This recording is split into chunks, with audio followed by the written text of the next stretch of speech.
Bienvenue à tous pour suivre avec nous ce nouveau numéro du Focus de la semaine consacré aux faits saillants de l'actualité nationale, régionale mais aussi internationale. Inauguration par le chef de l'État Ismaël Omar Guelleh d'un hôpital de référence dénommé Al-Shifa pour une couverture de santé universelle. Les détails dans ce commentaire.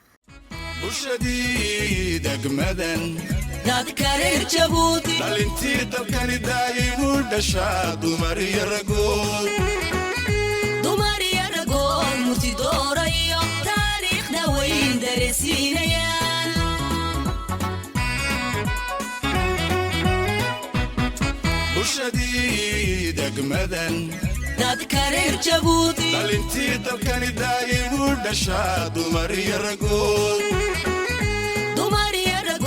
murti doorayo taariikhda weyn dareensiinayaan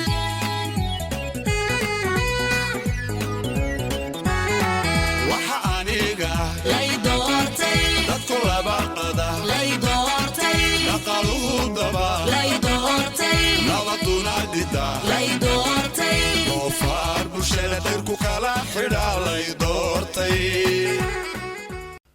En inaugurant l'hôpital Al-Shifa, Djibouti a tourné une page et ouvert un nouveau chapitre, celui d'une médecine tournée vers l'avenir, ancrée dans la modernité et portée par une vision de souveraineté sanitaire. Dressé dans le paysage urbain de la capitale, tel un symbole de renouveau, Al-Shifa s'impose comme un manifeste architectural et technologique. Plus qu'un simple hôpital, il est le miroir d'une ambition nationale, conjuguée innovation médicale, intelligence technique et humanisme social. Doté d'une capacité initiale de 150 lits extensible à 220, le centre réunit plus de 20 spécialités médicales, chirurgicales, allant de la cardiologie à la neurologie, à la pédiatrie, à l'oncologie. Son plateau technique de dernière génération, ses blocs opératoires hybrides, son unité de soins critiques font une infrastructure de référence dans toute la région.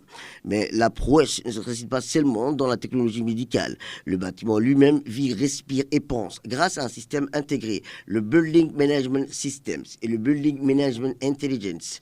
L'hôpital supervise en temps réel ses paramètres vitaux, climatisation, sécurité incendie, réseau électrique, eau et éclairage. Fruit de la vision éclairée de la Caisse nationale de sécurité sociale, Al-Shifa se veut la vitrine d'une souveraineté sanitaire pleinement assumée. Il traduit la ferme volonté d'une politique qui a pour mission de bâtir un système de santé moderne, humain, résilient, un modèle inspirant pour toute la corne de l'Afrique. Le chef de l'État, son Excellence Ismaël Omar Guelleh, vient inaugurer ce fleuron de la santé nationale, accompagné de la première dame et présidente de l'Union nationale des femmes djiboutiennes, Mme Khadr Mahmoud Haïd.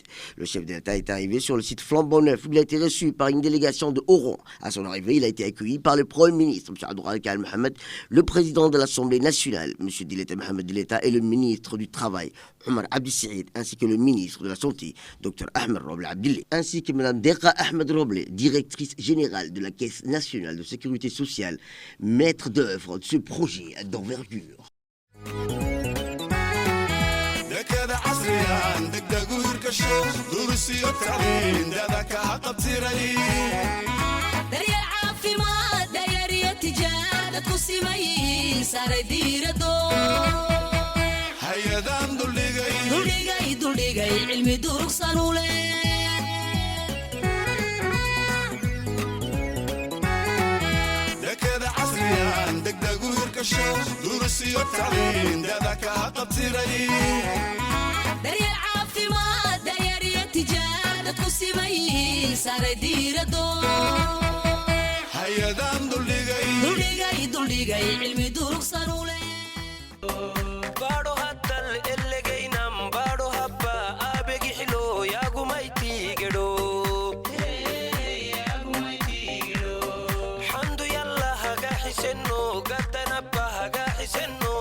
Ashifada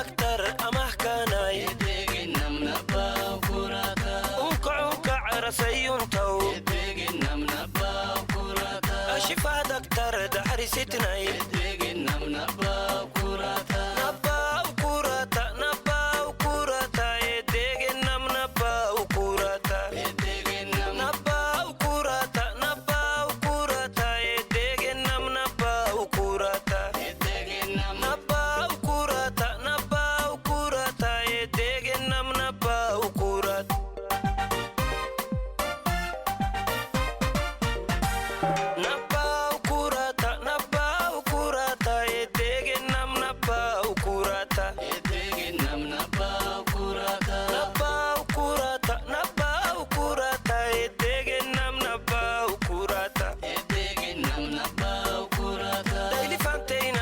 ففلي الشفا دكتور أمه كاناي ونكع رسيونتو الشفا دكتور دحري ستناي نبا وكوراتا يديك نبا وكوراتا Et à l'Assemblée nationale, cette fois une séance publique relative à l'examen de la proposition de loi, plus le vote de la représentation nationale. Conforme aux dispositions de l'article 91 de la Constitution de la République du Djibouti, la représentation nationale s'est réunie dimanche dernier en séance plénière. Cela est présidé par son Excellence, M. Dilet Mohamed Dileta, président de l'Assemblée nationale, en présence de son Excellence, M. Abdourahmane Mohamed, ministre et membre du gouvernement, et de l'ensemble des députés et de la 9e législature. Cette séance d'une portée institutionnelle majeure était entièrement consacrée à l'examen et au vote de la proposition de la loi numéro 01 de l'année 2025 de la 9e législature portant révision partielle de la Constitution. Dans ses propos introductifs, le président de l'Assemblée nationale a adressé ses salutations républicaines aux membres du gouvernement, aux députés, avant d'inviter l'hémicycle à observer un moment de prière, de recueillement à la mémoire du regretté doyen Hassan Roble Ali, député et figure éminente de la vie parlementaire nationale. La séance est poursuivie avec la présentation du rapport de la Commission de la législation de l'administration générale des droits humains en coordination avec la Commission de développement social de la protection de l'environnement. Parmi les principales dispositions figurent la mention de mutilation génitale féminine dans la Constitution, le renforcement des critères d'éligibilité à la magistrature suprême, l'élargissement de la composition du Conseil constitutionnel, le renforcement des compétences et l'allongement du mandat de ses membres, la modernisation des droits budgétaires djiboutiens, entre autres. Au cours de séance, plusieurs parlementaires se sont exprimés. Le président du groupe parlementaire PP, l'honorable Abdelrahman Awali Yassine, a salué l'esprit de responsabilité du dialogue de consensus républicain qui a prévalu tout au long de ce processus. Nous allons également parler de cet exercice régional à Doralé, où le centre maritime a été le théâtre cette semaine d'un exercice portant sur la sécurité maritime. Djibouti a accueilli la seconde édition de l'exercice régional d'Oralé, initiative conjointe de l'opération Uniform Atlanta du Code de conduite de Djibouti, du Centre régional de formation de Djibouti. Cette activité régionale de renforcement des capacités vise à consolider la coopération maritime, promouvoir la sécurité dans l'océan Indien occidental. Depuis la signature du protocole d'accord, l'opération Atlante, en mars 2024, les deux partenaires ont multiplié les initiatives communes pour renforcer les formations et les échanges d'informations de coordination opérationnelle. L'exercice d'Oralé 2025 s'inscrit dans une continuité marquant une étape supplémentaire dans la synergie régionale dans les marines, gardes-côtes, les structures de sécurité maritime des pays riverains. La cérémonie d'ouverture a tenu au centre régional de formation de Djibouti s'est déroulée en présence du ministre du Transport de l'équipement Hassan Mohamed Ibrahim, du commandant des gardes-côtes djiboutiens, le colonel Ouass Omar Bourale, du commandant de l'opération Atalante, la vice-amirale Ignacio, la directrice du centre régional de formation de Djibouti, Mme Alima Hussein Allé, et la représentante de l'Union européenne, ainsi que le conseiller principal du ministre des Affaires étrangères et de la coopération, l'ambassadeur Mohamed Idriss Farah. Dans son allocution, le ministre Hassan Mohamed a salué l'importance stratégique de ce type d'exercice pour qui renforcera la coopération régionale et le partage d'expertise en matière de sécurité maritime. Politique cette fois avec le congrès de l'IDJ. L'Union pour la démocratie et la justice a tenu samedi son congrès ordinaire au Palais du Peuple dans une atmosphère empreinte de ferveur, en cohésion et d'espoir. Cette rencontre de grande envergure a coïncidé avec la célébration de l'anniversaire de la fondation du parti, conférant à l'événement une portée symbolique et historique tout particulier, placée sous le thème « unité, engagement et vision pour l'avenir. Cette journée a réuni des centaines de militants et militantes venus de toutes les régions du pays ainsi que de nombreux invités politiques, diplomatiques et représentants de la société civile. Ensemble, ils ont réaffirmé leur attachement profond aux valeurs qui fondent l'UDJ, la démocratie, la justice sociale et la solidarité nationale. Le congrès de l'UDJ a été marqué par la présence du doyen Ali Abdi Farah, membre du parti RPP, ainsi que du président du parti PND, Abdelrahman Mohamed Awale, est membre de la coalition de l'UMP. Leur participation témoigne d'un esprit d'ouverture, de respect mutuel entre les formations politiques djiboutiennes au service du dialogue et la stabilité nationale. En sport, cette fois, avec le lancement du championnat national de natation 2025-2026. Le président de la Fédération djiboutienne de natation, Abdallah Mohamedine, a donné le coup d'envoi d'une saison placée sous le signe de la performance du fair play. Tout au long de la soirée, nageurs et nageuses de toutes catégories se sont affrontés dans une ambiance conviviale et compétitive. Le secrétaire général de la Fédération a salué le soutien constant du secrétariat d'État chargé des sports, essentiel pour le développement de la discipline. Il a insisté sur la nécessité d'investir dans les infrastructures et la formation des jeunes talents. Pour le président Dini, ce championnat est plus qu'une compétition. C'est un projet national visant à promouvoir la natation sur tout le territoire et à transmettre les valeurs, disciplines, de cohésion, de respect. Une belle promesse pour l'avenir du sport aquatique djiboutien.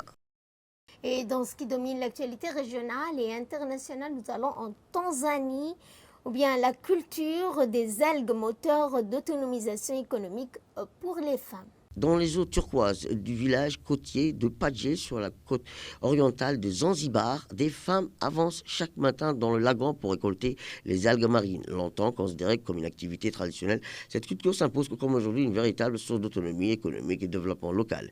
Les algues cultivées à Zanzibar sont exportées à travers le monde pour leurs propriétés épaisantes et stabilisantes, utilisées dans les cosmétiques, les produits pharmaceutiques, l'industrie agroalimentaire. Avec la hausse de la demande internationale, la filière connaît un essor remarquable, devenant le troisième pilier économique de l'archipel derrière le tourisme et l'épice. Planter les poteaux et attacher les cordes sous l'eau est le parti le plus difficile, à raconter Phil Khalid, cultivatrice d'algues à Padje. On estime à environ 25 000 le nombre de cultivateurs d'algues à Zanzibar, dont une large majorité des femmes. Et pour clore ce focus, nous allons parler de ces 40 Palestiniens qui ont perdu la vie dans la guerre, ont été inhumés après la restitution de leur corps dans le cadre de l'accord de cessez-le-feu. Plus de 40 Palestiniens ont été enterrés lundi à Khan Younes, dans le sud de la bande de Gaza, après une prière funéraire organisée à l'hôpital Nasser à la suite d'une restitution de leur corps par Israël. Ces dépouilles font partie des suites aux 195 corps remis ces derniers jours dans le cadre de l'accord de cessez-le-feu conclu entre Israël et le mouvement de la résistance palestinien, le Hamas. Selon les sources locales, la majorité des victimes seraient des civils tués lors des bombardements israéliens sur Gaza au cours des derniers mois. De son côté, la résistance du Hamas a réaffirmé le respect des termes de la trêve entre vigueur et la mi-octobre, tout en précisant que les recherches se poursuivent pour retrouver les corps des otages israéliens toujours portés disparus avec l'aide d'équipes égyptiennes et de moyens techniques lourds. Malgré la trêve, des témoins ont rapporté une frappe aérienne israélienne limitée dans la région de Khan Younes dans la nuit de dimanche, ayant causé la mort d'au moins 2 personnes, suscitant des craintes quant à une possible rupture du cessez-le-feu. Et c'est ainsi que nous refermons ce focus. Merci à vous de nous avoir suivis et excellente fin de semaine. À toutes et à tous.